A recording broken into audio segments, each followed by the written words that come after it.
Selamat siang teman-temanku para pecinta Tosanaji. Assalamualaikum warahmatullahi wabarakatuh. Selamat siang semuanya. Mudah-mudahan kita semuanya diberikan kesehatan, keberkahan, keberlimpahan rezeki, serta semangat untuk terus-menerus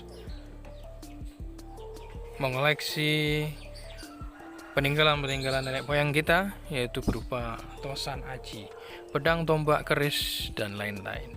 Nah, teman-teman, seperti hal yang saya janjikan kemarin, ketika ada permintaan, maka sepertinya memang sudah dititahkan ya.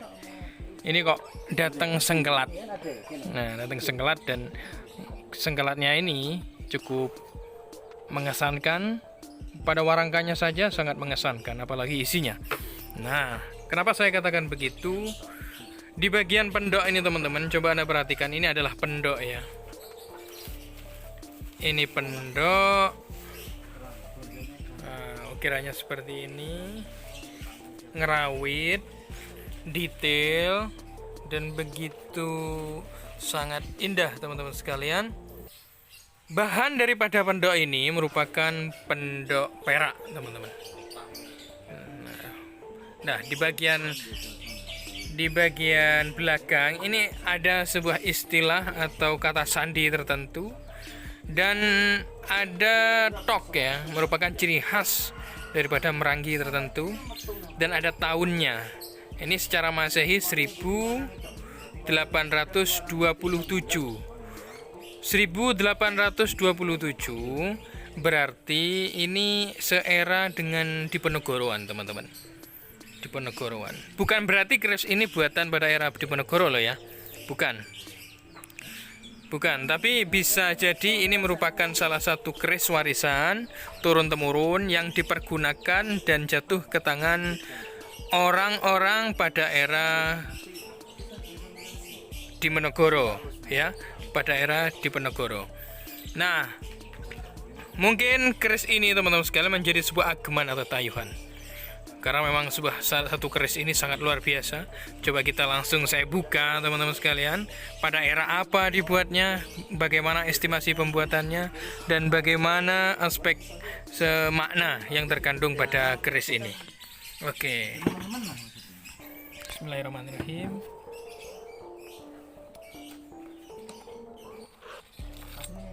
Oh. Nah, ini teman-teman sekalian, sangat-sangat peluknya sangat ngerengkol, dan ada beberapa ricikan yang saya sebutkan di sini adalah kembang kacang ya, ada jalen, ada lambe gajah, ada tikal alis, dan di sini ada pijetan juga sogokan rangkap, ada serawean, ada gereneng di sini. Luknya itu ada 13. Nah, luk di sini dan panjang estimasi pada wilah teman-teman, ini melampaui keris-keris normal. Ini 37 total keseluruhan daripada panjang wilah saja. Melihat dari karakter dan gestur besi teman-teman, serta pada pasikutan ya, bagaimana bentuk daripada keris ini termasuk pada era Tundung Mediun teman-teman sekalian. Tundung Mediun atau Mediun itu berada di era, melihat dari karakter besi itu pada era Mataram ya, pada Mataram. Tapi estimasi pada areanya itu Tundung Mediun, pada Raden Jumeno dan lain-lain. Nah, ini teman-teman sekalian, melihat pada pamor, cak pamor, style pamornya. Nah, secara estimasi ini masuk pada pamor Woswuta. Nah, ini sudah kelihatan teman-teman.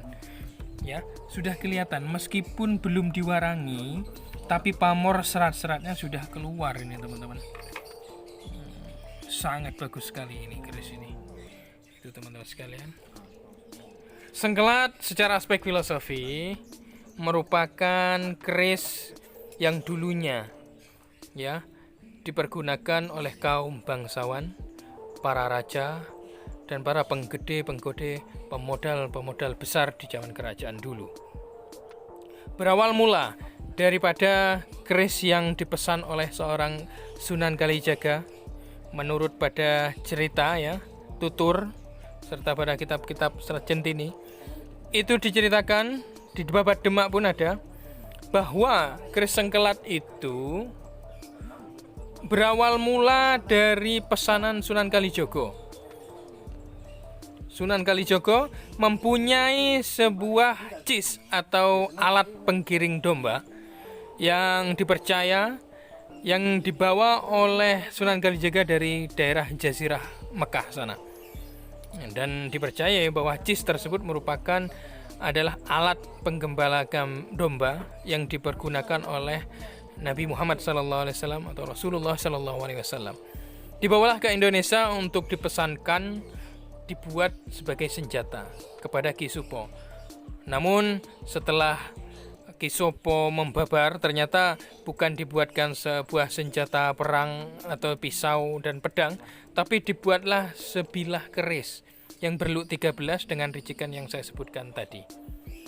Setelah disampaikan kepada Sunan Kalijaga, bukannya marah karena tidak sesuai pesanan, tapi Sunan Kalijaga malah bersyukur, teman-teman.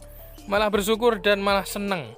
Sehingga keris tersebut akhirnya dibuat sebagai hadiah kepada Prabu Kertabumi atau yang disebut Raja Brawijaya kelima.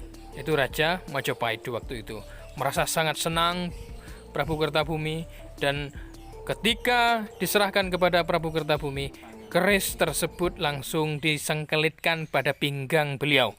Seketika itu muncullah nama sengkelat.